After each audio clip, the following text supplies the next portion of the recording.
berjalan dalam kebenaran.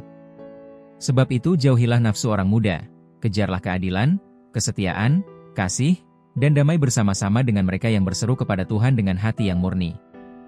2 Timotius 2 ayat 22. Ayat 2 Timotius 2 ayat 22 tidak hanya berbicara tentang hawa nafsu seksual, tetapi juga mencakup segala bentuk keinginan daging seperti kesombongan, iri hati, dan keserakahan. Setiap manusia pasti memiliki keinginan atau nafsu, dan tanpa disadari, keinginan-keinginan itu dapat menguasai hidup kita, bahkan di lingkungan pelayanan sekalipun. Itu adalah sifat alami manusia yang masih hidup menurut daging.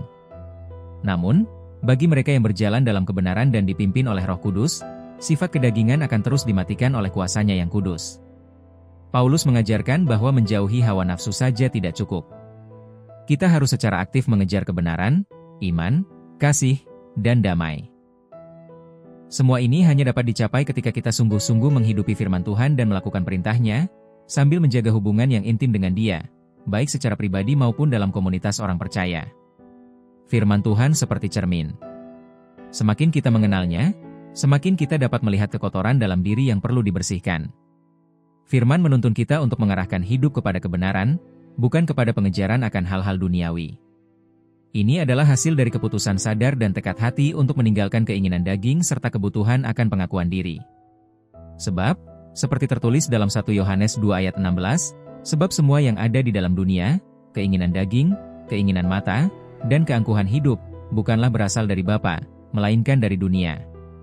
Karena itu, jangan hanya menjauhi hawa nafsu, tetapi kejarlah Kristus. Milikilah persekutuan pribadi yang erat dengan Tuhan, dan bangunlah komunitas rohani yang sehat, di mana kita bisa berdoa, membaca Alkitab, dan saling meneguhkan. Mari ambil langkah iman hari ini juga. Teruslah hidup dalam kebenaran dan kejar iman, kasih, serta damai sejati melalui pengenalan yang benar akan firman Tuhan. Biarlah hubungan kita dengan Sang Firman, Yesus Kristus, semakin dalam, dan komunitas kita bersama orang-orang kudus semakin memperlengkapi.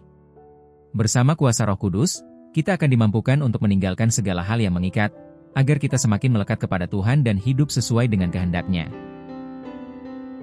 Hubungan yang intim dengan Tuhan dan berkomunitas secara benar akan membawa hidup kita terus bertumbuh dan berjalan dalam kebenaran.